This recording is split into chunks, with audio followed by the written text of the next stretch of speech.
Welcome to our community. Susie Thomas with you this morning with a special treat. We've got Trish Porter Toppmiller, who is an Olympic athlete and an author. Good morning, Trish. Good morning. Thanks for having me on your show. Thank you so much for being here. First of all, high jump. High jump. What an interesting event, athletic event. What was it about the high jump that appealed to you? Well, interesting enough, I had an 8th grade PE teacher tell me, don't ever become a high jumper because you'll never be any good.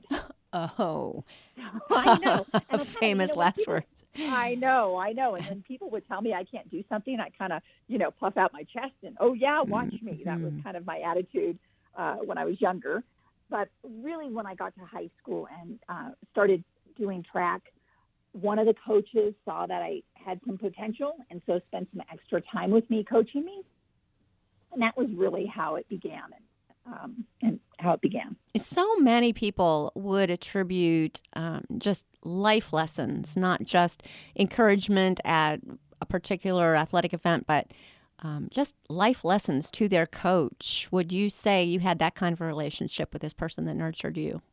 I did. And I had 2 different coaches. That the head coach, really, he was the one that I look back on who had the life lessons, who was the encourager, who actually loved God and so encouraged us kids to just walk in a way that was right, which was really nice. And so, yes, I had 2 different ones. One a little bit more athletically, and the other cared about who I was as a person. Did they follow you all the way to the Olympics? Follow me as far as they weren't part of my coaching staff then, but I know that at least the head coach really watched and encouraged, and we still communicate. He sends me long letters, and he just had, I think it was like his 60th wedding anniversary. Oh, wow. Yeah, I think 60th wedding anniversary. So that was exciting. Mm-hmm. So I'm sure, they were cheering from the sidelines. Tell us, most of us will never experience being an Olympic athlete. Tell us your experience. What was that like? And competing against the very best around the world. It's so hard to describe. Nowadays, they have the video cameras of people being maybe in the athletes' village and there at the opening ceremonies. But even that still doesn't grasp it. One, making the team is such a thrill and an honor and a title that, nobody can take away. Once you're on the Olympic team, you're an Olympian. Once an Olympian, always an Olympian, never past, never former. And so then once you get there, it is amazing. And I happened to meet my future husband at the Olympics. He was a 2-time Olympian in the 10,000 meters, an 8-time national cross-country champion, Chuck Porter. So that made the Olympics even more special for me. But I had my family there, which was a lot of fun. And opening ceremonies is probably one of the biggest thrills in general. Yeah. As you're preparing to go through the tunnel and all the U.S. athletes are chanting USA, USA, and getting louder and louder. And then you break through to the stadium and 120,000 people are going crazy. It just is a thrill. That's got to be surreal. Do you get much interaction with some of the other athletes from the other countries? You do. So, and it really depends on what you do. So what's neat about the Athletes Village is many of the athletes are staying there. So once you're done competing, we would go at maybe midnight or 1 a.m, and we would all trade pins. There'd be a big, whole bunch of people in the center, and you'd be trading pins or your jerseys, T-shirts, something like that. And then also at the food and where we ate, there was a lot of time with other athletes too. So cool. Well, meeting your husband, and obviously he's also an Olympian, I can't imagine that you two might not be a little competitive. Do you find that in your marriage? I think we were. The interesting thing is he was a distance runner and I was a high jumper. So really that's 2 opposite ends of the spectrum, and also even personality-wise. So we were competitive and we were athletic, but That that doesn't wasn't spill really, over into other areas where yeah, who can be here the fastest and who can yeah. who can do this the best and The best. Yeah, yeah, yeah, we were a right. little bit of that. A There was little. a little bit of that. There's a little bit of And that in then when every we had marriage. our two children, and they both found their own path. So my son Connor was a U.S. fencer, a fencer, and he medaled at the U.S. National Fencing Wow. Championships. So that was exciting. And then my daughter was a figure skater since she was 4 years old. Oh And my she goodness. competed on the national level. Oh my goodness, the whole family. I know. Thank goodness that they both had an aptitude for that as well. That'd be really tough to have two Olympian parents and you're just not good at sports. That would be so terrible. I will admit that would have been a struggle. Yes, but it didn't happen. Although it didn't. Although I do encourage people. It's about the child finding something that they can do well. Amen. That they feel good about. Yes. That's what I encourage, whether it be music or science or, school or, just something that they can excel at and really feel good about. What did God instill in them? And our jobs as parents is to bring that out. And that might be something completely different than what parents do. You've got another side to you. Besides jumping really, really well, you have written a couple of really great books. Rekindle Your Dreams, which I think, fits with what we're talking about, but also King Here, and I'm especially interested in that. Tell me about King Here. So it's called King Here, Never Too Old, Too Rich, or Anything to Meet Jesus. Mm. And it's really kind of my dad's story. It has a lot of my story in it, but it's my dad's story. So when I kind of look back on his life, he was pretty incredible and had a pretty amazing life, but then he had a series of tragedies. And then when I looked and I saw, I could really see kind of the miracles within those tragedies. So he was a multimillionaire. He became a multimillionaire later in life, a real estate developer and venture capital. And then he loved the outrageous adventures. Yeah. So he loved hot air ballooning. He liked taking people with him. We rode our Harleys to Sturgis, South Dakota. Oh, wow. One of my favorites was he once took a date on a private jet from San Francisco to Los Angeles so they could have dinner on the Goodyear blimp while flying over the LA city lights. Are you kidding? I know, that's a date. Yeah. Is that a date? I know. Isn't that crazy? And Wow. then he went around the world in 26 days on the Concorde, which is a supersonic jet. Oh my goodness. So that was another pretty crazy. Yeah. So the book has it's won lots of awards and it has lots of fun stories and it's inspiring. But yet there's also ups and there's downs. There's some moments of tears also in it. What's that like to be looking up to a dad that's achieving that much? Does that put any pressure on a kid? Or then you also saw him go through struggles, which he probably didn't want you to see that part of it. What was that relationship like? Well, the success was fun. Yeah, sure. Because he included me in his success as far as being able to go hot air ballooning or go to Sturgis, South Dakota. And so that was a real treat. And it was some fun times with my dad at war skiing in Colorado. So I really enjoyed that. And I think it was an aspect that, lots of people don't get to do with their parents. Yeah. I think when you're older. But then you talk about his struggles. So he part of the problem was he felt his financial fortress was invincible and he had no need for God. And he even looked at me once and said, I have more money than God. And if I lost half my money, I'd still be rich. And so with that, he didn't realize what was coming next. So what next was in 2008, he lost probably 97% of his money. Yep. In the downturn of the market. And with that, his back started hurting. And so he started going to doctors and they prescribed Oxycontin and oxycodone, Oh, which are no. opioid narcotics, Right. which are highly addictive.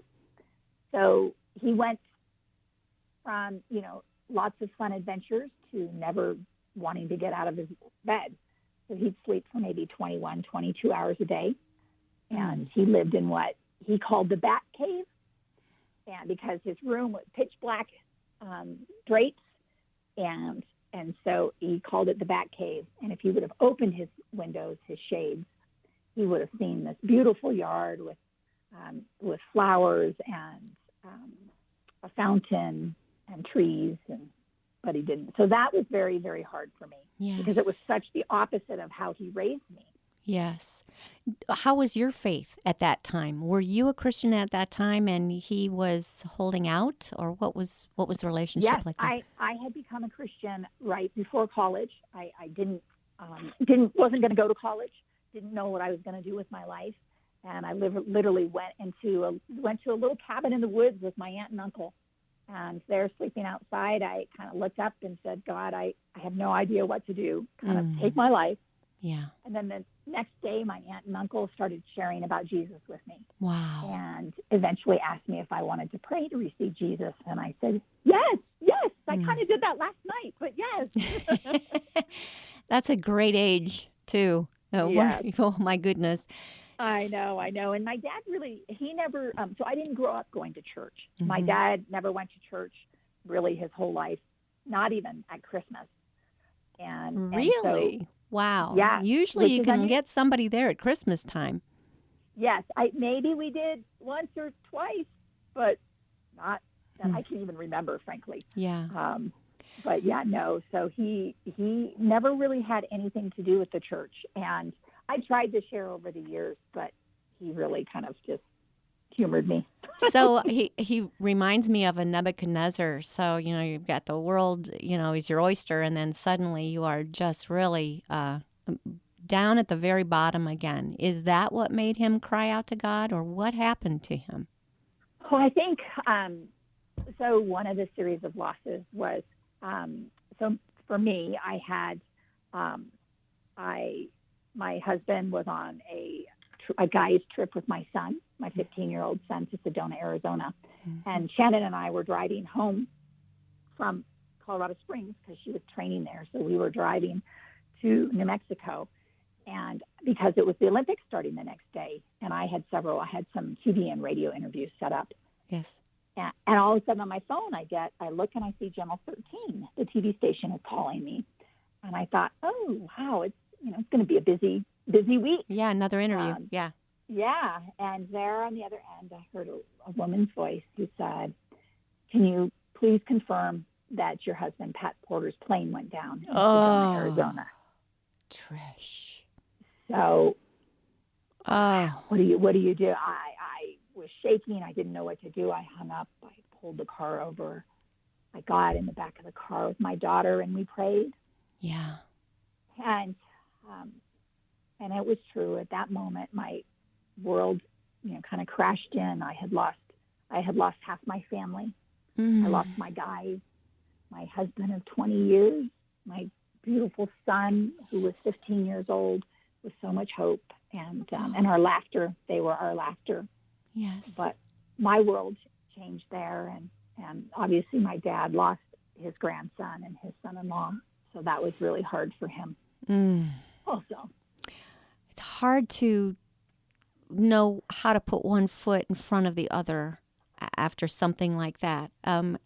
I hate to have to break here, but I'm looking at the clock. We're going to take a little short break here, and we will be back with Trish Porter Topmiller after these words, find out what happened next. You're listening to Our Community. Welcome back to Our Community. Susie Thomas visiting with Trish Porter Topmiller. She's Olympic athlete, Olympic high jumper, and an author, and now with a book that for everyone. It's called King Here. You're never too old, too rich, or too anything to meet Jesus.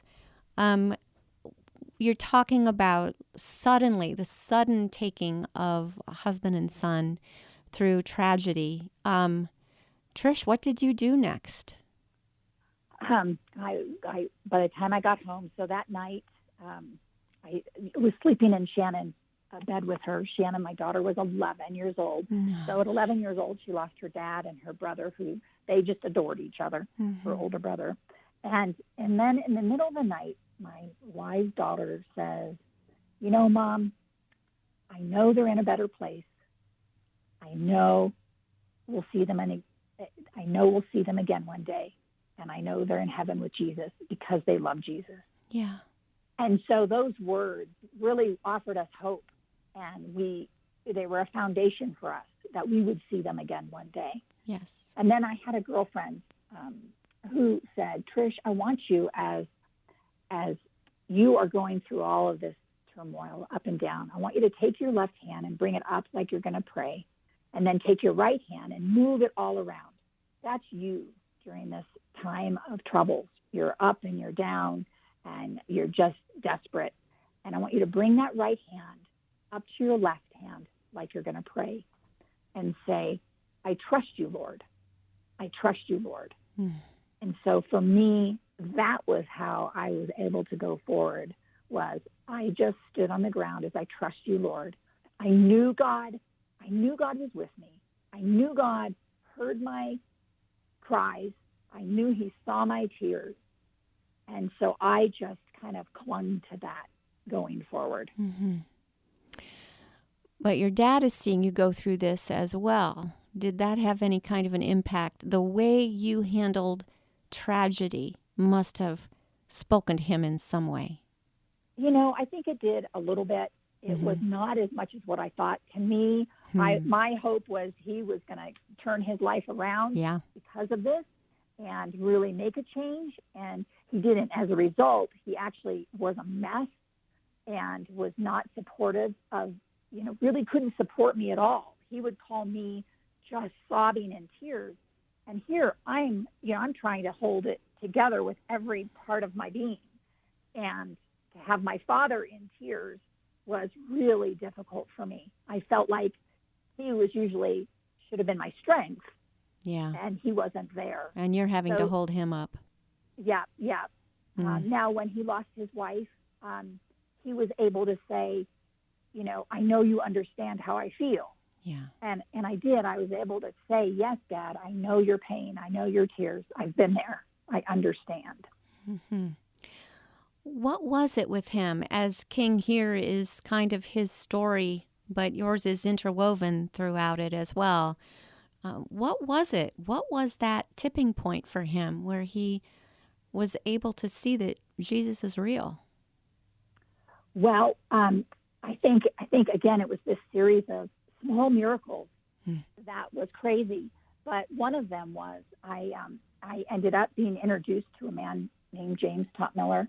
And on our first date, I hadn't had a date in almost 3 years. I was super nervous, and I'm walking I'm getting ready to go into the restaurant, and there's a double rainbow over the restaurant. Ah. And I know, and the thing is rainbows were super special to me because the plane accident on the day after the crash, on the crash site, a huge, beautiful double rainbow was coming out of the crash site. Gosh. And then what would have been my son Connor's 16th birthday, I gave a big party with all his friends, and there over Bear Canyon in Albuquerque, which is where we did their ashes, was a rainbow. So rainbows were special to me. So I felt God was giving me a message as I was walking in for this new first date.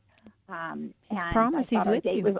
Yeah, off to a good start, and I ended up 4 months later marrying James. So I was 4 years after the accident, and James had lost his wife. And he was a businessman. He was a successful businessman too. So I really felt like James was going to be the one to talk to my father. Yeah. And my dad came to our wedding, which I joke, I think that's the closest he had come to church in a really long time, was our wedding. You got him inside the doors. It did. And after that, my brother was persistent with asking him to go to church for years and years. And finally, one day, he said yes.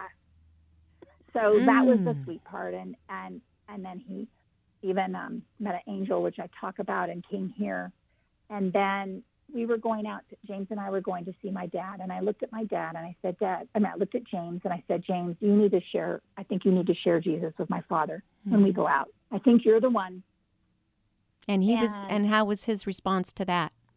He was like, oh, I don't know. I'm not even sure he said, I don't even know if I'm going to be alone with him. Yeah. Yeah. So, and then he said, well, okay, how about this? I'll agree. Let's pray about it. And let's get some friends to pray about it. So that's what we did is we had our friends pray for us, and I prayed. We both prayed. And so when we were in California, James one morning gets up. I was gone with Shannon skating, and he decides to do a Bible study in my dad's kitchen. And not knowing if my dad would get up, right? My dad often didn't get up till 1 o'clock in the afternoon. Yeah. But this day he did. He got up in the morning, and so they began to talk. And James asked him, have you ever, studied the Bible at all? And my dad's like, oh, no, not at all. Yeah. and so they began to talk. And James says, so Chuck, if you were to die today and go to heaven, and you were at the pearly gates, and they said, why should we let you in? What would you say? And my dad said, because I'm a good person. And James continued to talk and mention, well, Chuck, how are we, God is perfect. Yeah. And the only thing that can get into heaven is perfection. And none of us are perfect. We've all sinned. We all fall short and miss the mark. And he said, have you ever told a lie? And my dad went, yeah, I have. And he said, well, that's an example of sin that separates us from God, is that lie. But fortunately, God provided Jesus, who is perfect. And if we believe in him, then we can be saved. And if we truly place our trust in him, then we can be saved. And that's the only way to get to heaven. And so they continued to talk, and James asked him if he'd like to pray to receive Jesus. And my dad didn't answer. And they talked some more. And you see, they talked about my dad's wife, Debbie. And James was the only man who really knew my dad's pain from losing his wife. Yes. And because James lost his wife of 33 years. And so they talked some more. And then again, James asked my dad if he'd like to pray to receive Jesus. And my dad said yes. So James's boldness, yes. to ask and to be intentional with what he did, and really the prayer of, all of us for all of those years. So at the age of 82, my dad prayed to receive Jesus. Wow. I love the gentleness of your husband, of just not being harsh or judgmental, but just the simple questions and the being able to relate of where they had both shared similar pain of losing a wife in the past, and just his gentle spirit being able to woo your father to Jesus. Isn't that how it works? That, I am so touched, because that's how I would describe James. James is very kind. He is a kind man, and he is gentle, and he listened. So my dad usually never talked very long with people unless it was about business. And so that's what was so exciting, is that he was willing to listen to James. And James did. He asked good questions. He was, like I said, intentional, and he was very gentle and kind, and showed Christ's love. Yes. Which I thought was just wonderful. Yeah, the Bible tells us always be ready with an answer. Yes. And he was. He kind of walked in. Well, he was prayed up, certainly, but he walked into that situation ready to with his answers, and ready to be able to answer whatever your dad had to ask as well. So, James. So I'm sorry. In King here, I have a whole chapter on how to be prepared to share Jesus. Nice. And you can also, if you go to my website, trishportertopmiller.com, you can download 7 steps to being prepared to share Jesus. And I think that's something that often we don't think about as believers, but we need to have a plan, and we need to be prepared and ready. Yeah. And we need to ask. I love it. People don't ask. That is so, it's just so practical. You've got something so practical here. So it's King here. You're never too old, too rich, or too anything to meet Jesus. And how do we find this? How do we find this book? Wherever books are sold, I'm guessing. Yes, and it's on Amazon and Barnes & Noble, and it's on audiobook. It's also on audiobook. So that's, and I talk, so that's Oh, they get to hear you telling it? They get to hear me tell the story and all the ups and downs. And I have won lots of awards, which has been really fun, and lots of 5-star reviews.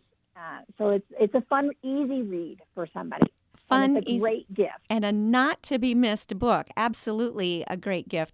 Trish, how different is it for you to, I mean, there's one thing of writing your story, but to actually then read your words, what was that experience like for you? Okay, I loved it. Because, it was crazy because it was, again, a new experience for me, right? Mm-hmm. And I've read my book how many times, right, in editing. I can't even tell you the number of times that you edit. Right. But to read it out loud was very different. And I really enjoyed it. I really had. And it was done professionally. So it was done with a professional person who does audiobooks. Well, for those of us... He coached me. Nice. For those of us with, if you've got a bit of a traveling in the morning or evening, any kind of a commute that you need to make, what a great thing to be able to listen to and just have productive time during that and be able to hear this amazing story. In our closing moments, what happened next? Your dad was 82 years old when he came into a saving knowledge of Jesus. What was his life like from that point on? Well, he had started to, and he before that was on the uphill as far as not using quite as many drugs. So that was nice. And he was starting to go to the grandchildren's sporting events and go to my brother's houses for dinner. So he started living life a little bit more. But I think, unfortunately, he still missed his wife. Yes. And ended up overdosing on his opioids. Oh, I'm so that's sorry. That's the sad part. But again, there were so many really amazing, wonderful parts to the story. Yes. And you know where he is. Yes, and I know I'll see him again, too. Yes. What a story. And, that's a gift. And that's a gift, by the way. That's such a gift that he gave all of his family. Mm-hmm. And I had never really thought of it that way, because he knew Jesus and accepted the Lord, that we now know and have peace that we can see him again. Yes. So I encourage people who are older, think about that. Think about that gift that you can give your loved ones when you're gone. Absolutely. King here, never too old, too rich, or too anything to meet Jesus. Trish Porter Topmiller, thank you so much for bringing this awesome story to our community today. Thank you for having me.